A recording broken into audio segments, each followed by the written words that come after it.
So Dan, I'd like you to introduce yourself and then we can kickstart. All right, awesome. Thanks, everybody. Thank you for being here and for inviting me. I'm Dan Mall. I live just outside of Philadelphia in the US. I'm a designer and a creative director and a business person and an entrepreneur and a husband and a dad and a terrible basketball player and an amateur photographer and a bunch of other stuff that I like doing that I'm not great at. I've been designing for a long time. I've been designing, I think, for 23 years now, or 24 years, something like that. And I'm now the founder. I ran my own agency for about a decade called Super Friendly, and we specialized in design systems. And after running that for a decade, I now am the founder of Design System University, because one of the things that I learned about myself is I like sharing what I know. I like teaching people. I like helping other people learn, which is why I like doing stuff like this. So happy to share as much as I can with and answer any questions that you all have. Yeah, thanks again for having me, and would love to chat with you all and hear what questions you have about it. It doesn't just have to be design systems. It can be design systems. It could be design leadership or process or freelancing or, anything in a design career. So happy to field any questions about all of that stuff. Okay. Thank you, Dan. Thank you once again for joining us. So I think I do have a set of questions that I'd like to ask you, but then if anyone, during the course of our conversation, if anyone has any question that they'd like to ask as well, you can just go ahead and raise your hands and then you can ask your question, or you can also put it in the chat and then I'll go ahead and read it too. Okay, so yeah, I think the first question that I'd like to ask you is that what is a design system and what does it consist of? Right, and then I think that's the hardest question about design systems, honestly. I think any of the other ones are easier. And I think it's a difficult question because there's lots of different kinds of design systems. I have an article that I brought just for here. I'm going to paste it in the chat. That I wrote called "What is a Design System?" And what I found in my career is that there are actually 6 different kinds of design systems. So that's what makes it harder, I think, for people to get their head around is when we say design system, a lot of times we don't even know which ones we're talking about. So a design system could be a brand language, right? It could be the colors and the typefaces and the imagery and the illustrations that you have around a visual language of a brand or of a company. A design system could be a whole software product that has code and documentation and design files and UI kits and processes and methodologies and all those things. Or it could be anything in between. And so a lot of times when I work with teams on design systems, a lot of times the first thing we do is we go, okay, which kind of design system are we talking about? Are we talking about a design system? Are we talking about certain tools like UI kits or component libraries? Are we talking about design systems as practices, which is a thing that a team or organization can do over and over again, is like the way that they do design? And so there are lots of different kinds. The types that I generally work on with a lot of my clients are design system as software products and design system as practices. So generally what that means is it's the whole combination of UI kits in tools like Figma or Sketch or Photoshop, combined with component libraries in code in languages like React and Angular, combined with design tokens, combined with guidelines, combined with content management systems, and the whole software ecosystem that a big enterprise organization like Google or Atlassian or Apple or companies like that would need to make digital software. Thank you for the elaborate explanation. And I think in your talk that you gave at Figma, the config, you did mention that initially when companies started reaching out to you in 2014, most of them didn't know exactly what they were looking for. Right, but now most of the companies reaching out to you are very specific in terms of what they need when it comes to a design system. Right, what do you think attributed to that development over the past few years? Yeah, I mean, I think the idea of design systems in general, I think, has been around for maybe 100 years. Whenever graphic design was founded and invented and practiced, like in the 1920s or whenever that was. I mean, I guess people have been designing for hundreds and thousands of years now. But graphic design as a practice, I think, emerged in the early 1900s. So design systems have been around since then. But only in the last 10 years or so, I think, have we had design systems as software to power digital companies and digital products. So the kind of stuff that it sounds like all of us here that we do, design systems in that world has only been around for a decade. So in 2014, when some of my prospective clients would get in touch with me, they would say things like, we're looking for like a library and a style guide and a way to make because the word design system hadn't even entered our vocabulary yet. And now though, whenever I talk to prospective clients or partners or teams that I work with, a lot of them know at least generally what a design system is, and that's what they're looking for. But even then, they think they know what they're talking about. But we have to align on that generally when we first start working together. So I think so. Let's say if a company or a team reaches out to you about needing a design system, what are some of the things that you look out for when you're starting, right, to build a design system? Yeah, so a lot of it for me is I look at what they do currently and what they want to do differently. A design system, at least design system as a software product, and even more so a design system as a practice, that is a big investment for a company to make. Just to give you kind of a ballpark, I work primarily with US companies. For a US company to create a design system and maintain a design system, my general budget that I give them, and this is not to hire me, but this is generally what they will spend in staffing, in licenses, in software, in training, and all of that stuff, is probably 1 million to 2 million US dollars a year. Because that's not a small amount of money. That's usually, when a design director will talk to me or an engineering director will talk to me. An engineering director cannot activate $1 million budget, right? That's usually at a VP level or a C level. So it's not a small investment, and it is an investment. So a lot of times when I'm working with a company or looking to talk to a company that I'm working with, a lot of times what I'm looking for is what is their appetite for change? Like, are they really willing to put in the investment? Because it's not just financial investment. It's, are you willing to have a team that's dedicated to this? Are you willing to staff it? Are you willing to fund it? Are you willing to go through a period of pain while your organization changes to deal with this, to adopt and accept this new tool? And for the companies that don't, I try to say so up front. I try to say, like, are you sure you want to spend $1 million on this? Or are you sure you want to go through 6 months of being unsure about how to do things, or 6 months of slowing down your process, in order to adopt this new tool? And a lot of them will say, actually, we're not. Like, I'm glad that we're surfacing this now before we get into it. A lot of them aren't prepared for that. So that's one of the first things I look for, is just some signs that they have the appetite to do something differently. Because when they do something differently, it means you're going to be slower for a while. You're going to be less efficient for a while. You're going to be, inconvenienced for a while until you really learn how to use this new tool. And I think, so just like I was saying, right, most of us over here, design systems aren't something that's very common where we come from. And as someone looking to get his or her company to adopt a design system, right, most of the companies that we have here don't have that much to spend on a design system. So what are some of the ways that me as a designer, I can go to my director and then tell them that we need a design system for us to start that whole conversation?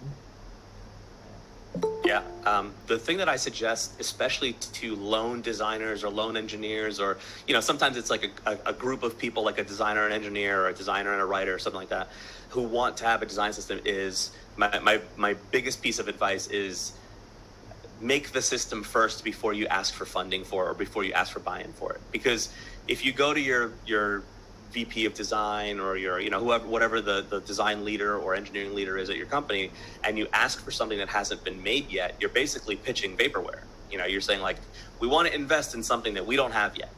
And it's hard to get a yes on that. So a lot of times what I'll say to a lone designer is, like, why don't you make a system that's very small right now? And what I mean by that is, systems are connected, and systems are usually helpful on things that you repeat over and over again. So look for something that is important that is repeated over and over again. Are you built, does your company, do you work at a company where you're just always designing this one important table over and over again? Okay, well, that is a thing that you can make more efficient. So why don't you try to do something to make that more efficient? build it in Figma with variables now, or build it in Figma with symbols or with components instead of just, it being a bunch of lines and shapes and rectangles in Figma. If you're in code, can you build it with components, with reusable parts that are a bit more abstract? Can you build one of those? And then start circulating that a little bit to get some traction going. Because if you can get one other person to use the thing that you made, then it's easy to get 10 other people to use it, right? But if you can't even get one person to use the thing that you made, then that's likely your boss is not going to approve an initiative to build a design system. So the first tip that I give to designers and engineers is like, build a small system on your own. Build a system that you don't need funding for. Don't make it official, right? You probably don't have the time to do that. Don't try to build a whole reference website for it, in Zero Height or any of these design systems. You don't need to do all that yet. Build a very small system that you can communicate word of mouth to some of the peers that you work with. And if you can get one or two people to adopt that, then you go to your leader, your design leader, engineering leader, and say, hey, we seem to have some traction around this idea. Can we get some funding or some other investment, can we get just 2 extra weeks on being able to do more of this stuff? So generally my tip is get approval to do more of something that's working. That's much easier than getting approval to start something that doesn't even exist in the first place. And I think what I'm about to ask, I feel like it will have to go to the end. But then since we spoke about building something and then showing it for approval or buy-in, I'm assuming, so if I build something small, right, how do I measure the success of what I've built before presenting it to the board for approval? Yeah, I think a lot of people get too formal around the idea of metrics, right? And like tracking success metrics and all that. I think that stuff is important, and if you can do it, that's awesome. But I think a lot of people think that they have to have like a dashboard of analytics to track and officially, and it's like, you don't need that. I remember working with a company about 1.5 years ago, and we were working on a design system, and doing it kind of the way that we were talking about it. And so the design system team there built one component. And then we started usability testing it with some designers and engineers that worked on other teams. And one of the things that we did was we asked the first engineer that ever tried to install this component in his build, we asked him, hey, do you think that saved you any time? And he's like, oh yeah, that saved me a lot of time. Like more time. He's like, it saved me time to just build it rather than building it from scratch. And we were like, how much time do you think that saved? He's like, oh, I don't know. And we're like, well, just take a guess. And he's like, kind of about a week. And that was our first metric. And we put that phrase in all of the decks to leadership. It kind of about a week, right? It's not official. It's not like, oh, it saved 1.45, business days. Like, we didn't have that data. We shared the data that we had. And that was enough for people to go, oh, you saved somebody like kind of a week? Okay, let's see if you can save somebody else kind of a week too. And so it doesn't have to be official. It just has to be something, because most teams have nothing. So if you show up with something, that's always better than showing up with nothing. And sometimes it's as easy as asking. It's not tracked in a time tracker. It's not automatically analyzed in a database. It's doing calculations, but it's something, So even just asking someone, you think that helped? And for them to go, yes. And if you ask 10 other people and for them to say yes, put that in a deck. 10 people said it helped them. Well, that's better than no people saying it helped them. So I think that we are sometimes in our industry, we're a little bit too strict about those kinds of things. And it's okay to start very loose and very casual and very informal. And then the more investment we have in place, then the more detailed our metrics and our tracking needs to be around those things. When you're first doing it, kind of about a week is good enough. I think we as designers, we do tend to make things a little bit hard on ourselves, right? So I do know that a lot of people would rather go in and advocate for a design system without actually building anything to show for it. So I think before I ask my next question, I'd just like to know if anyone has any questions they'd like to ask you based on what we've discussed so far. Does anyone have any questions they'd like to ask? Okay. Eric. Then I think after Eric, Nana Kojo can go.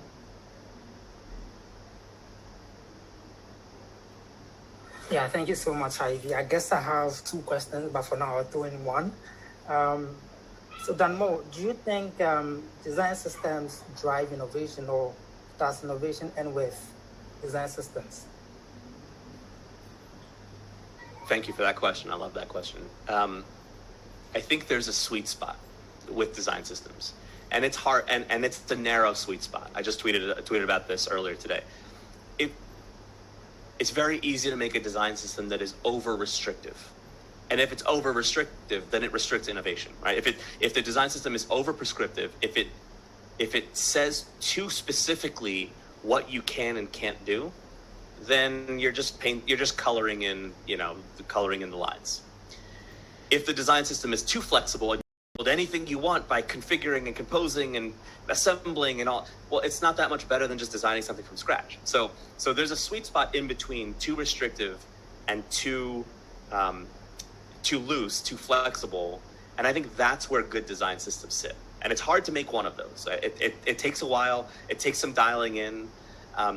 Those design systems, to me, enable innovation, and oftentimes they create innovation when innovation's not there, because it allows you to to raise the floor and also raise the ceiling. And I'll give you an example of what I mean by that. One of my friends, Josh Clark, wrote this great article called "The Most Exciting Design Systems Are Boring," and he basically says in that article that when you work on the boring stuff, but you make the boring stuff more accessible to other people, it raises the floor for innovation. So an example of that is on Google products. They, at some point years ago, they made a really cool interaction. It was a circle button that sat in the bottom right corner of a screen, especially for mobile, that anytime you tapped on that circle button, it would do the main action of the app. So for Gmail, it was a plus, and you could tap on that. It's a circle. And those of you who have used material design, you know that as the floating action button. Right? It's called the fab button or the floating action button. It sits in the bottom right corner of an app. You click on it. For Maps, it's to navigate somewhere. For Google Docs, it's to create a new doc. But it's that button. And that's a really cool interaction. By putting that in the design system, now everyone gets that cool action. And it actually means that thing that was formerly innovative is actually normal now. So that means that we have to do better than that to be innovative now. And I think that's the kind of things that design systems does. Design systems takes something that was really cool, it makes it boring, and I mean that in a good way, so that everyone can use it. And now that everyone can use that cool thing, now you have to innovate on top of that. So that's what I like about design systems. If you can land in that sweet spot of design systems, then the level of innovation at your company or on your team or whoever's using that design system, it actually rises, because now you're called up to be able to do better than that. Otherwise, what would be the way of creating a new doc on Google Docs without the floating action button? Well, you'd have to go to the file menu, click new, open a new tab, like all of that stuff. And yet, so the floating action button is a great innovation on top of that. Very simple, but it's something that, imagine if teams had to build that from scratch every time, they wouldn't do it. They would just resort to whatever was conventional. So that's the kind of space that I think design systems occupy when it comes to innovation. Awesome, thank you so much. I guess I would add up this follow-up question if I'm permitted. So is design system a product or it's a service? It could be both. It could be either one, and it could be both. It could be both together. So there are some and I think what it depends on is what your organization can handle. For some organizations, and I think Adnan in the chat also has a similar question: How do you move from design system as a tool to design system as a product? Well, you can build a design system as a tool. The difference between a tool and a product is that products have investment. Products have products have improvements on them. Products have dedicated teams based on them. A lot of times tools don't. And the same thing when it comes to services and products, right? Products have all of those things. Services generally have programs assigned to them, right? And a program manager usually, and a team built around like customer support. So, if you just have a product that has no customer support or no roadmap or no dedicated team or no investment, I guess that's just a tool, right? You get to use it. It is what it is. Nobody improves a hammer, right? A hammer is not a product in that way. It's not a digital product, because you don't get a hammer and then start improving it as you're using it. It's you buy it as is. If you need a new one, you go buy a new one. Right? It is the best it can be at the time of purchase. Whereas a digital product, it's the worst it can be at the time of purchase. Ideally, it improves over time through usage. So I think it depends on the stage of your company, and a lot of times what your company is willing to invest in it that actually can transform it from a tool to a product, from a product to a service, from a service to a practice. I know a lot of companies have design system maturity models. I haven't seen one that I am like crazy about that I really love, but there's lots of them out there.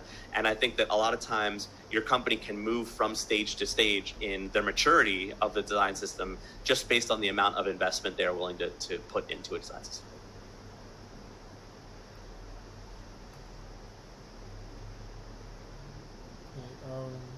Okay, Eric, please, I don't know if that answers the question.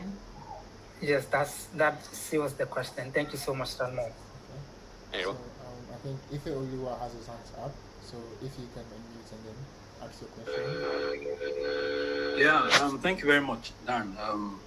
Pick a thing or two from what you said. There was something you said. You mentioned that it's very hard to make or create design systems, right? Because it encompasses a whole lot of things. I want to ask, what's the impact of improved tools, right, or design softwares, right? For example, Figma's recent updates, auto layout, variables, and the likes on already designed systems, right? So for companies like Google, Meta, Uber, would they need to reinvent the wheel? How would they implement or apply this new updates to tools that helps one create design systems? Thank you. Yeah, thanks for that question. I think new things have a cost to them, or at least a price to pay. You know, maybe that's a better way to say it. So for example, I know a lot of enterprise organizations that I've worked with in, like, maybe not now, but I would say 2 years ago, Figma has risen in popularity, and all of these designers at these companies are like, we can't wait to use Figma, but they won't for another 5 years. Why not? Because 2 years ago, they just convinced upper management to fund enterprise-wide licenses for Sketch. Because at that time, Figma wasn't ready, you know, Figma wasn't a tool. So 2 years ago, the company invested, who knows, hundreds of thousands of dollars into getting Sketch licenses for their hundreds of designers that work there. And now to ask them to do that again, you know, 2 years later, there's a lot of costs related to that idea.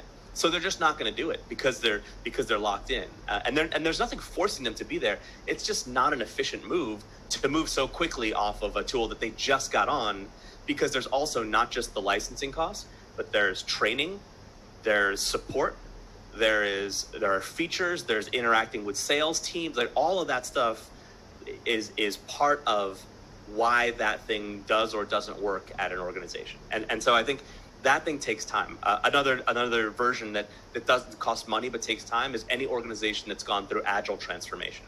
To me, agile is the closest thing to design system as a practice that I've seen yet. Is you don't really buy a design system, but you have to adopt one. And I don't mean adopting the components, you know, or not just that, but you have to adopt a way of working, right? In the same way that you adopt a way of working agile, right? There's new rituals you need. There are now people who need to be trained to facilitate those rituals, right? Scrum Masters weren't a role before we used Agile. And depending on the flavor of Agile, whether we use Kanban or Scrum, your Scrum Masters need to be trained in that. So there's all this cost related to all of that. And I think that's the thing that we're fighting. We're not fighting the fact that Figma's not a great tool. It's awesome. You know, any new improvement that they make to it, or Sketch or Photoshop, or I've used Photoshop my whole life. I still use Photoshop for my own design work, and it started to fall off in the last year or so. I use it more for photography and things like that, and using Figma more for UI design, until I think 6 weeks ago or whenever it was, Photoshop Beta now has generative AI as a feature. Well, I'm doing a lot more design work back in Photoshop again because it has that new feature. As a person, as an individual, that has a little cost to me because I can switch. If I worked on a team of 30 or 300 designers, there would be a big cost to doing that, and I would be prevented to doing that. So I think those are the things that we have to look at when it comes to, you know, how do we use those new features. It depends. Like at an individual level, we might do that, but from an organizational level, it's just slow. So we might forego some of those things and go, cool, the Figma variables is an awesome new feature that we will get to using next year. So from now until then, we're not going to build anything in for that. And I think that's where it sort of begs the question of who makes those kinds of decisions. It's usually design ops groups, that make those kinds of decisions, or design leadership groups. So if your company has a design ops person or a design ops team or something like that, oftentimes they're the ones that will say, okay, they'll map out the plan to go, okay, in order to migrate from Sketch to Figma, that's going to be a 6-month process because we need to develop some programs on how we're going to train designers during the course of their workday on how to migrate their Sketch to Figma. And they will associate a price to that. And then your design leader might say, okay, we have the opportunity to do that in, July or in September, or no, that has to wait until next year. So I think all of those things are things that are in the context around, how readily can we use those new features. And for what it's worth, the last thing I'll say about that is, I don't think that any of the new features of any software, Figma, Sketch, Photoshop, Illustrator, and same thing in code, Storybook, React, Next.js, like any of those things, no design system that I've ever worked on has been dependent on those features. All of those features and all those new tools and things make design systems easier, but they don't make them easy, right? So to me, I can build a design system off of Angular version 1 that was out years and years and years ago with Photoshop version, CS6 or whatever. Like, you can still do it with those old tools. The new tools just make it easier. So I don't think that the new tools are a requirement for design systems to be successful. I do think that it helps us be more efficient as long as the benefits outweigh the costs. Oh, thank you very much for that. It's quite welcome. explicit. Thank you. I see that Adnan has a question in the chat. So his question is, how do you make giant leaps in design if you lock yourself in a system? Yeah, I love that question too. I think I know what you mean by that, Adnan, but do you want to come on video or off mute and talk a little bit about that, what you mean? I don't want to misinterpret. Yeah, I think you already kind of went in that way, so I'm going to try to explain it. For example, like, if your team is already building this system and you come up with all new changes, how do you make your team convince that they need to work on these changes now? Like, how do you make changes once you lock it down? Yeah. Am I explaining it there enough? That's helpful. Yeah, thank you for that additional piece. So one of the things that I'm fond of saying when I work with teams is I say tools and rules. And I think the two have to go together. If we have a lot of rules but no tools to go with them, then we're off balance. If we have a lot of tools but no rules to go with them, then we're off balance, right? Imagine you don't know anything about photography and somebody gives you the best camera in the world and the best lens and the best gear, and you're like, I don't know what to do with this. But if somebody gives you a rule that says, turn this dial to this thing, move this setting to this, and then press the shutter, then you'll be like, okay, I feel better about it because you have some rules to go with the tools. So I think those two have to go in balance. So imagine design system is a big, massive, powerful tool that gets dropped on a company or a team, and now you're expected to use this, but you don't have any rules about it. What do we do? How many components are we supposed to use? How many are we supposed to have? So a lot of teams have to invent these rules for themselves. So a lot of times when I work with teams, I just give them rules because it's easier for somebody else to give you a rule, especially when you think that, oh, well, this person is an expert or a professional and they've done this before. I just make it up, right? So a rule that I've made up that has really stuck is 80-20. Right? And that's not, I didn't invent the 80-20 rule. That's called the Pareto principle, but I use it when it comes to design systems. And so anytime someone is using a design system and designing an interface, the rule that I give them, and rule is a little bit too harsh of a word, it's a general guideline, but the guideline that I give them is 80% of that interface should be designed with the components in a design system, and 20% should not. Because I think that one of the things that somehow we've come to in this industry is that once we have a design system, everything that you ever design and build should be made from that design system.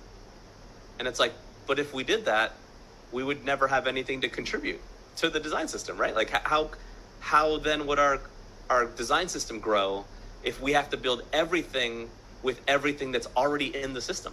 We would never come up with anything new. And that's like, so the general rule that I give is 80% of what we make should be made up of things from the system, and 20% of this interface has to be made from scratch. And I think that activates the designers that are like, oh, I want to use system, like I want to be more consistent, I want to be more efficient in my work, I want to use stuff that's out of the box. And it also activates the designers that are like, I want to design everything new from scratch, you know, and so those two different types of designers, and engineers are the same. There's two different types of them. They always drive each other nuts, right? Because the ones who are like, can we just reuse some stuff that was already working? It drives them nuts to have everybody building everything from scratch every time, and vice versa. So that's a good mix of them. Everybody gets a little bit there, you know, because creating new stuff takes more time. So that's why only 20% of the stuff we're going to create. And then that 20% of stuff, that's where floating action button comes from, right? Floating action button at one point was not in the system until someone made it. And then once you make it, you can look at it and you go, this is another rule that I have. If 3 or more teams could use this right now, then you put it in the system. If they can't, then you don't. You wait. If only 2 teams can use this right now, don't put it in the system. Just leave it in that one Figma file, or leave it in that one repository, not the design system repository, but just leave it where it is right now. And so I find those two tools work together. Those 2 rules, work together. Is invent 20% on any new interface, and then look at that 20% afterwards and go, could other people use this right now? If they can, let's contribute it to the system. So that way, every project that you do, you're using your design system, and you're also finding the room for new stuff. And I think that's a good, healthy balance for any organization. Is you don't want to invent everything from scratch. It's just inefficient that way. But you also don't want to just be using the things that you've already done before, because then you're just recycling, right? There's no new ideas, no new innovation, coming from that. So that's the way that I try to find some teams, I try to help some teams find some balance in using the old and using the new between those. Yeah, I hope that helps. Thank you so much. That really answered my question. Okay, so I have a question. So Dan, as a freelance designer like me, do you think I need a design system in my work? Depends what your work is. So let me give you some guidelines. Let me give you some rules for that. The great irony, I run Design System University, right? That's my company. For Design System University, I don't have a design system. How ironic, right? And the reason for that is that rule that I just brought up. If I'm going to make something 3 or more times, then I should make a system. But right now, I'm inventing all new stuff because I don't have anything. It's a new company, new product, new offerings, new UI, new everything, right? So I don't have a UI system because I'm not repeating UI yet. Sure, for some buttons here and there, I'll just copy and paste those. Those are like, I don't need to create a whole new repository and NPM install that or Figma. Like, it just takes too much time right now, and I don't need a system for that. So that's one part of it. Is as a freelance designer, whatever you start to see yourself repeating 3 or more times, that's when you start. That's when you want to start looking at, okay, let me systematize this so that I can reuse it more easily. The second piece of that is, and I've been thinking about this for years now. I'm slowly writing a new course about this.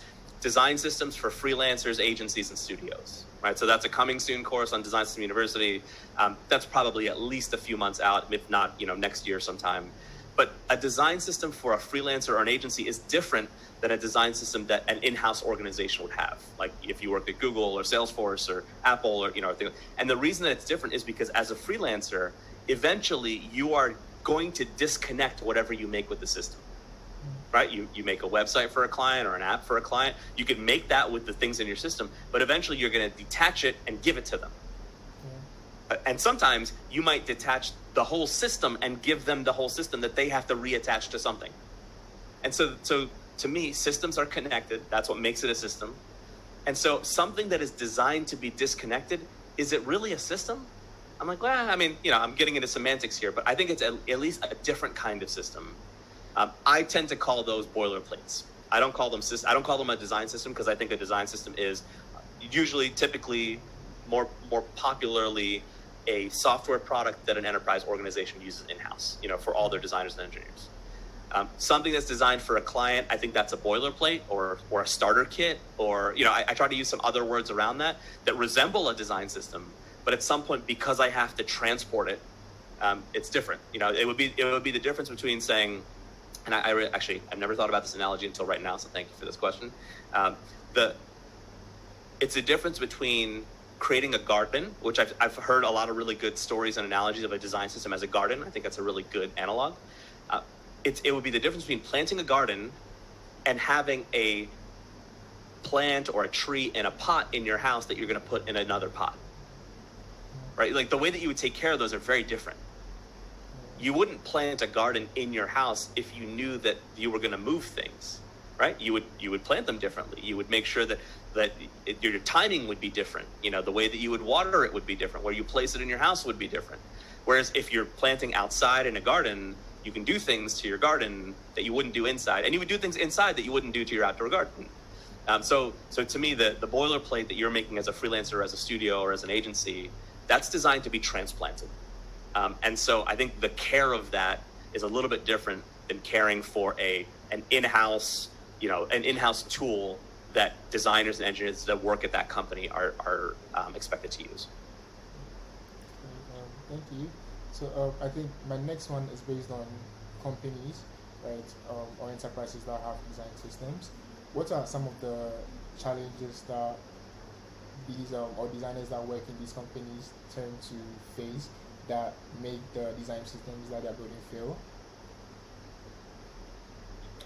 My most common one is because design systems are so contextual to the company that they work in, that they operate in, and because they're so new, the combination of those things, people don't know what a good design system looks like, right? Because there are only a very, very few popular big ones, right? There's material design, and there's the Lightning design system, and then there's Shopify's Polaris, and there's IBM's Carbon. There's probably maybe 20, really popular, well-known public ones. Most design systems are internal, they're behind a firewall, you have to have login access, some version of that. So what I find is when I talk to designers at a particular company or engineers at a particular company, what they will try to be building is they'll look outside of the company and they'll go, oh, we want to build something like Shopify's design system, or like Google's design system, or like Salesforce's design system, and they'll keep looking out at other teams, or Sprout Social, or whatever company they've managed to see because somebody from that company wrote a Medium article or shared something on LinkedIn, or whatever it is, and they'll look at those pieces and we'll go, we want something like that. And the benefit that I have as a consultant who works with companies like this is I remember having a client once, and they said, like, we want to build a design system like this other company's because we think that company's is perfect. And then the next hour I had a call with that other company, and they said how much they hate their design system. They're like, oh, our design system doesn't work. It's like the worst. Like we want to tear it down and rebuild it from scratch. And it's like, of course, because when you look at a design system, you can't tell the context that it sits in. You can't tell what it's supposed to be doing for the company unless you work there. So it's weird. It's awkward to look at other companies' design systems. Sure, of course, there are best practices. I'm not saying that they're not, but I think a design system is contextual to the problems that you're trying to solve. If you are Shopify, what are they trying to solve with their Polaris design system? They're trying to improve the admin merchant experience. If you are a seller of products online and you need an interface to help you do that, that's what their design system is for. So why do people use that for anything other than e-commerce, right? Why would you if you work for a media company, why would you try to model your design system after an e-commerce company's design system? It doesn't work for your use case. So a lot of times I try to encourage a team, build a design system for your company. Who cares if it doesn't look good to everybody else? Right? Who cares if it doesn't solve everybody else's problem? Not everybody needs material design. Material design is so broad that sure, material design has to work for everybody because Google is so big and they have so many different products. But very few companies need to build their own version of material design. If you're an events company, build an events design system. If you're a media company, build a media design system. Your media design system doesn't need to have a music player in it, right? Because that's just not what you do. Spotify's design system, it better have a music player in it though. It would be a wash if it didn't have a music player in it. So I think that companies are so different in what they do. that if people are looking externally for, inspiration is one thing, but if you're looking externally for your design system goals, I think you're looking too far. I think when you were talking, I was just thinking back to a time where I was building a design system for a company that I worked at, and one of the things that I did, or where I started from, was actually to go to Medium, right, to find design systems articles on design systems that companies have built, and then I started from there. So I saw Polaris, Zen, and so on. I was just looking at them and then trying to pick pieces here and there that I think would work with what I was trying to do. Right, so just like you said, that was a bad move. And I think you also mentioned something when we were talking about starting out in a design team, right? If you want to build a design system, you start small, build something to help you get approval, right? And I just lost my train of thoughts for a second. But I think if I want to build a design system for my team, obviously going to the Medium or looking at other design systems might not be the best idea for me, right? So if I look at my organization, right, apart from the designers and then the engineering team, who do you think I should talk to? The highest up product manager that you can find. VP of product, chief product officer, something like that. That's where I start. Whenever I come into a new company and they're like, who do you want to talk to? I'm like, chief product officer, because I want to know what's coming up on the roadmap. If they say on the roadmap, we are going to build, for example, I'll just make up an example. Let's say it's a banking company or a finance company, and they're like, in the next 3 years, we want to be the leader of financial dashboards in the world. Cool, okay, great. So that already gives me a sense of what does our design system need to have in it if we're going to be the leader of financial dashboards in the world? Graphs? Probably. Tables? Probably.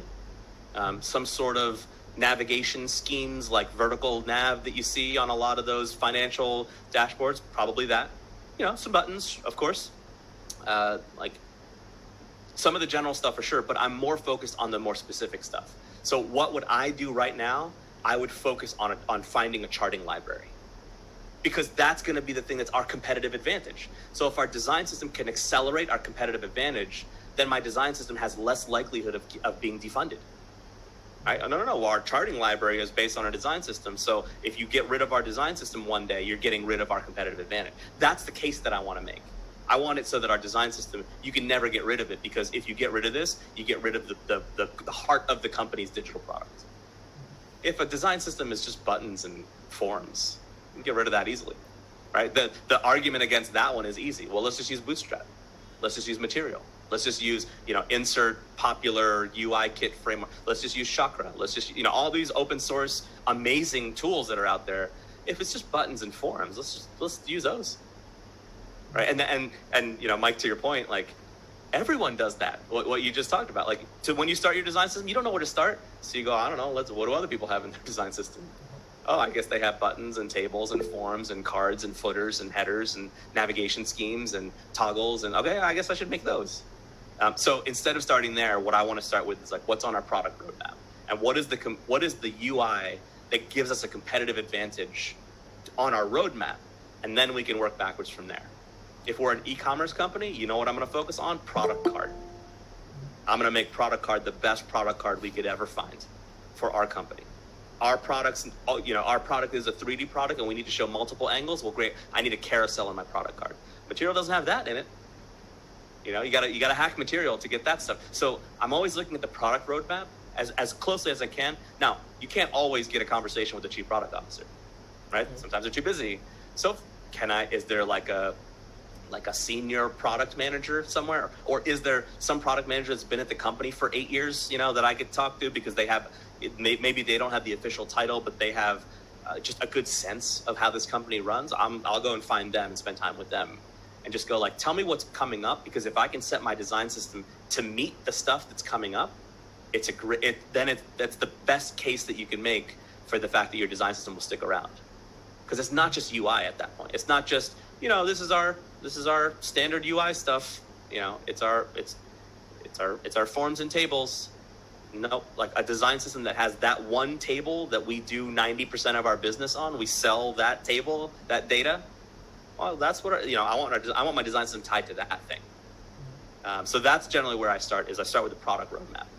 And it's weird because it's called a design system, so you think you should do design things, right? Like UI things or engineering things, but you actually got to tie it to product. That's what connects it. That's what makes it a system. It's not the fact that the UI is connected to each other. It's the fact that the UI, the code, and the design are connected to engineering. Sorry, the UI and the design and the code are connected to product, and the product is usually connected to the company's mission.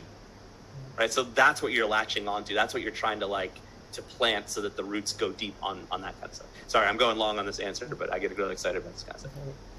No worries. I think Messi dropped a question here that I'm really excited about, because it leans back into our discussion from our last webinar that we had, and her question is, how do design systems help address accessibility and inclusivity concerns in design and development process? I love this question, Mercy. Thank you for this question. Back to one of the rules that I had mentioned, right? If you're going to do something 3 or more times, then you start to systematize it. You start to figure out how you systematize it. So what that means is design systems are really a tool for scale. If you're doing something one time, you don't need a design system. Right? That's why Design System University doesn't have a design system yet, because I'm not doing anything more than once yet. Right? New company, everything's new. Design systems are a tool for scale, and what that means is anything that you do will scale, good or bad, in a design system. Right? If you make a change to your button and your button is implemented in 60 different places, well, that change is going to have 60 times the good or 60 times the bad. If you make that button inaccessible, it's not just making one button or one instance inaccessible, it's making 60 instances inaccessible. If you make that button better for people who have low motor capabilities or vision issues or anything like that, you make it better 60 times that. So absolutely, how do design systems address accessibility? It scales good accessibility, and beware, it also scales bad accessibility practices too. So that's the power of a design system, for better or worse, is that it scales anything that you do. You're not just doing it once, you're doing it once times however many times that instance is implemented. Wherever it is implemented. Component level, pattern level, wherever those things are being implemented, that's the thing that's happening. The same thing is true with process, right? One of the design system forms that I've seen is design system as a process, which is some companies, they don't have components, they don't have code, they don't have UI kits, they don't have anything like that. But what they do have is, this is the way that we design. First we do this, then we do this, then we do this. And that's a form of a design system. If you can include inclusive design as part of that, the way that we design, period, is we involve users who will be the end users of our product in the design process. Well, if that's your design system, then that's not just happening once, that's happening on every team that designs at your organization.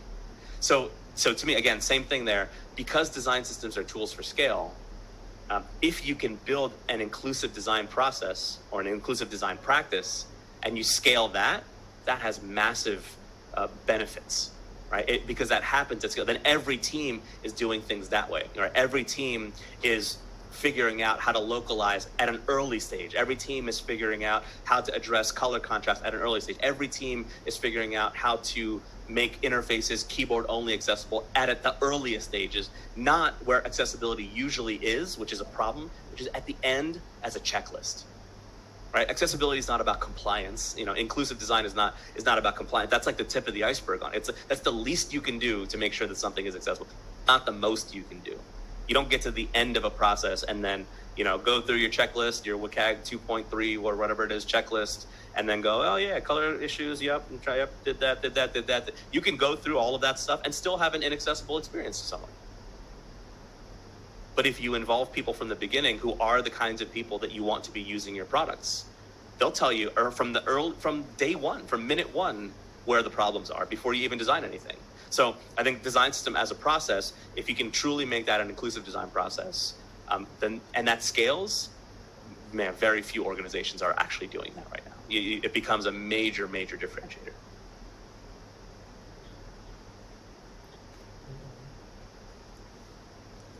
Thanks for your answer, Dan. So there are two hands up.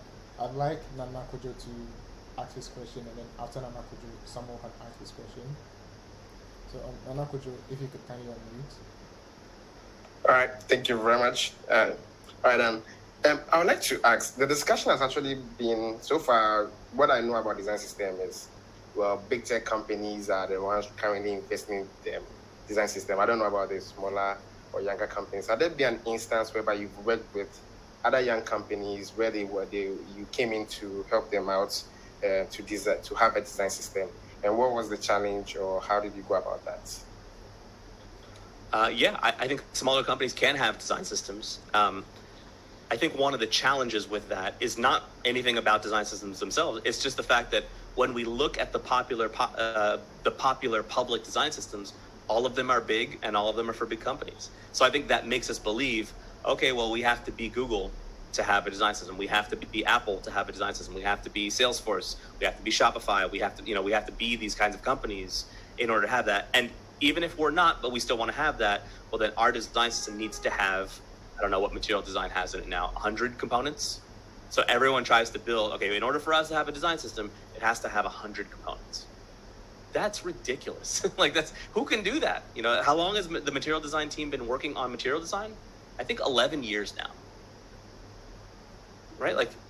So you want to build something that a team has been working on for 11 years? That's like saying I want to build a Gmail competitor, right? It's like, you could try, but that's why there hasn't been a lot of email competitors, is because they've been working on that product forever, for a long time. So a lot of times when I'll come into an organization, especially a smaller company, the first thing I have to do to change their minds is change their minds about the fact that a design system has to be big. So when I come in and I say, here's what we're going to do. We're going to try and build a 3-component design system. The first thing that everybody does is they're shocked. What, 3 components? That's not a real design system. And so I have to change their minds about that. A 3-component design system is very effective. Because if it saves you, back to an earlier question, if it saves you kind of a week on every component, well, that's 3 weeks you just saved for 3 components. That's not nothing. That's a sprint and a half if you're running, 2-week sprints. So when I've worked with smaller companies, the first thing that I do is just get their heads are in a different place. We're going to build a small design system that is very effective, as opposed to a massive design system that we're not sure how effective it's going to be. I don't think that this is private news or anything, but do you all know that not every team at Google uses material design? Do you know how many design systems Amazon has? They have more than 20 design systems, right? So these big companies, they don't even use their big design systems. They have trouble with their design, and that's not because they're bad. It's just because they're big. That's what it is. So in terms of smaller companies, it makes sense to have a small design system, and that small design system can go a long way. So a lot of times when I work with smaller companies, I don't say, all right, we're going to spend the next 3 years building 100 components. I'm like, we're going to spend the next 3 weeks making 3 components that we use everywhere, right? And we're going to focus on the ones that do get used everywhere, and we're going to use the heck out of those and make them really, really good. Right? And that's the effort. That's the initiative. And they go, okay, so then, after you leave, then what do? We scale those 3 to 30? No, just keep using those 3. Add a 4th one, maybe, if you need one. But everybody thinks the roadmap is, okay, you take 3 and then you go to 30. And then you take 30 and you go to 300. It's you can just end at 7. That would be fine. The 7 most used components in your interface, nail those, and you got it. All the rest built from scratch. That's better than what you do now, because what you do now is you build 100% from scratch. So if you can do 100% minus 7, that's better. And I think that idea is weird. It's not a hard concept. It's just weird. It's just unusual, especially when you think a design system has to be material design all the time. And a design system can be material design. It just doesn't have to be that. So that's generally the advice that I give to smaller companies is pick the top 3 things. The top 3 things you already do, or the top 3 things that are common that are coming up on your roadmap over the next year.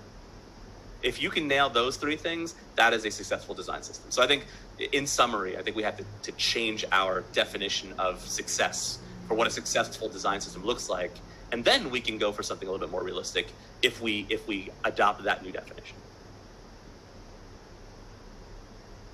All right, sure. Thank you very much for that. Okay. Yeah, really helpful. Okay, so I think our time is up, but then I'd like Samuel and Marlon to ask their questions so we can wrap up. So Samuel, kindly ask your question, and then Marlon can also ask his question. Yeah, sure. Thank you, Michael, and thanks, Dunwall, for this. I've learned so much. I particularly like the 80-20 rule, which is something that I've been thinking about, whether or not design systems are going to restrict the innovation of designers. So giving them room to be able to explore while still ensuring that they leverage the design system is a great thing that I've learned today. Another that gets is the 3 or more teams stuff. I was actually having a conversation with a director of product design today about how we can leverage or evolve the design system and some of their components and make sure that everything that is being used is something that actually needs to be there, which is segues into my question around the life cycle of components or design system in general. So I'd like you to speak a bit more about how you approach the evolution and maintenance of a design system over time.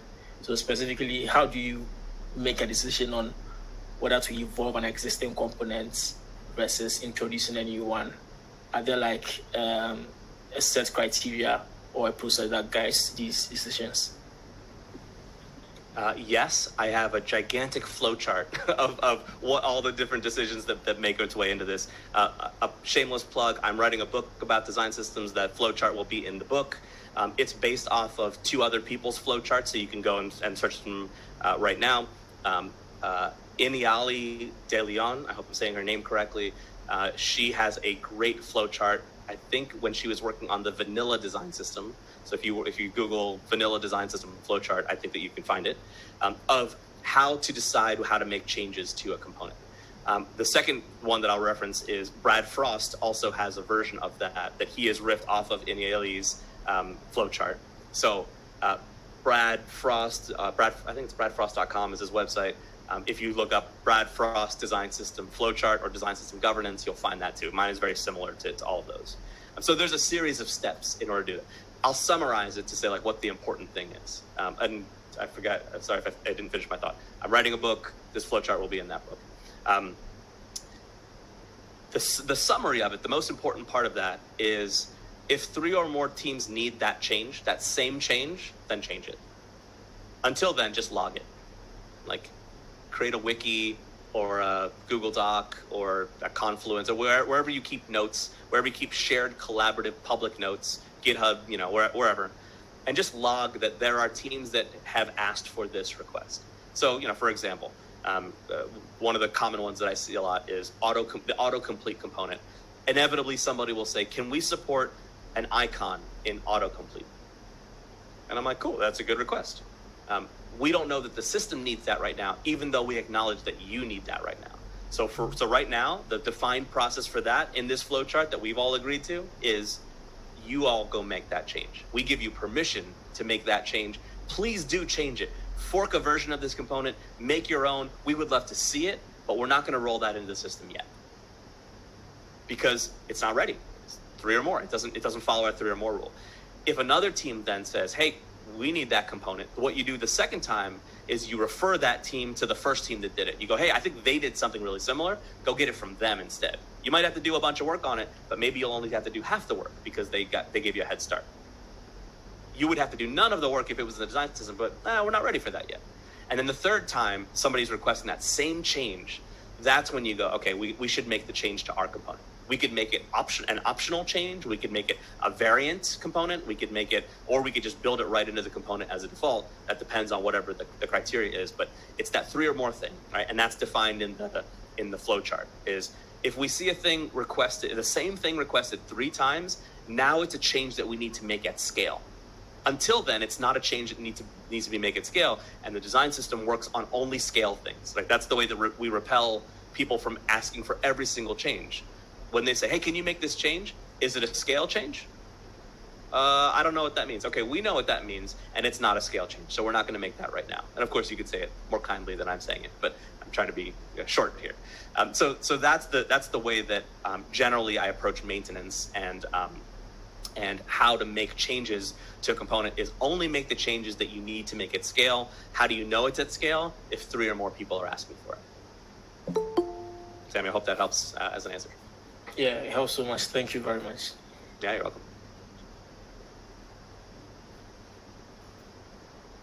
Okay, so Marlon, can you ask a question? Okay.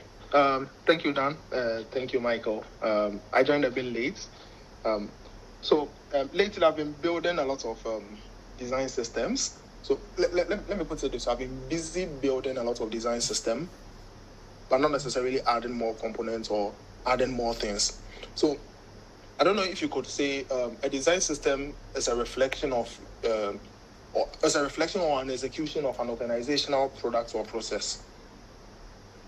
Is that a right way to put the design system? Because I always see if you pick a company's design system, mostly the foundations are similar across board, right? The things you need in the foundation of the design system are similar. But when it comes to what makes a design system, every component or every product has a unique feel or a unique component or how a component functions. And even getting a component into the design system has a way of, as you said, the process it has to go through to even land in the design system. Would you say a design system is basically a reflection of an organizational process? I want to say that. The truth is that it is not always accurate. So to me, the best design systems are exactly what you're describing. Like the best design systems, in my opinion, which I've never seen, and not even the ones that I've built, right? Because people and teams and factors and money and all that stuff. But to me, a good design system should reflect an organization, right? If Airbnb had a design system, it should help them do things like build listings for hosts and guests and housing and all that. That design system should not, Facebook shouldn't be able to use Airbnb's design system. It would be weird. It should be weird. But right now, it's not weird, right? Like if we're not making products like Google, we should not be able to use material design. And I think that's a feature, not a bug. But I think a lot of people think that their design system needs to be all the general applicability stuff. Like you said, the foundations, the buttons, the links, the text, the headings. For those are all replaceable. Right? What I like to see is design systems that have like, oh, there's that one thing, like I think it's SpaceX or some space. I don't think it's NASA, but some space company has really specific components in their design system that help them man space shuttle flights. And I'm like, yeah, I don't think material design is going to have that thing in it. Right? And good, that's awesome. That's what the NASA or whatever it is, the SpaceX design system is supposed to have on it. It's supposed to have a meter that tells you how much oxygen is left in this tank. I don't think Bootstrap has that, right? Because why would Bootstrap need an oxygen meter, as a component? So I want to look at design systems more and more and see the company reflected in the design system. Right now, that's not the case, and there's good explanations for that. What I hope is in the future, the more we look at design systems, we could just look at the brand color and we'll go, oh, that's for Lyft, or we could just look at a component or two that's in there and go, oh, that's for Nike, and because of the things that are in it, because of the content, because of the context, because it reflects that. So, Marlon, I love your sentiment. I wish it was truer of more design systems, and I hope that it does get truer in the future. Thank you. Yeah, you're welcome. So I think we can end for our session. Hopefully we can have a part 2 sometime to come. So I think as we are ending, right, I'll just like you to tell everyone where they can find you and what to expect from you next. Yeah, sure. I would ask, do not email me. If you email me, I will never reply to you. My inbox is a graveyard. If you want to get in touch with me, all the places are changing now. So now I can say, yesterday I couldn't say this, but Threads, you can find me on Threads. You can find me on Instagram. You can find me on LinkedIn, on Twitter. Those are all places that if you want to get in touch with me, please do. I'm either Dan Mall or Dan Mall Teaches on any of those platforms. So if you look for that, hopefully you'll find me. yeah, reach out. Please connect with me on LinkedIn, and if there's any stuff that you want to learn or anything that you have suggestions for things that I could be making in the future, I'm happy to do it. Thank you all for coming and for the opportunity to talk to you all. Thanks. Thank you very much, Dan. We really appreciate you coming on to talk to us about design systems, right? And I think before we go, so I'd just like to tell everyone what our community is about and what to expect from us, right? So we are UX Ghana, a design community based in Ghana, and we are just filled with developers, designers, and product managers. Right? It's basically any team that comes together to build products, and we usually have monthly webinars, right? So I think this is one of about maybe our 6th or 7th webinar this year, and you can follow us on our social media platforms. Our handles are UX Ghana on all social media platforms, right? And the call or our conversation was recorded as well, so it will be shared on our YouTube channel, right? So please do well to look out for that too, just in case you want to go over and then deeply digest what has been discussed today. Right, so thank you very much for coming. Once again, thank you very much, Dan. We really appreciate you. So, yeah, Mike, thank you for inviting me. Thanks, everybody. Hope everyone has a great weekend. See you next time. Bye. Thanks, guys. Bye-bye.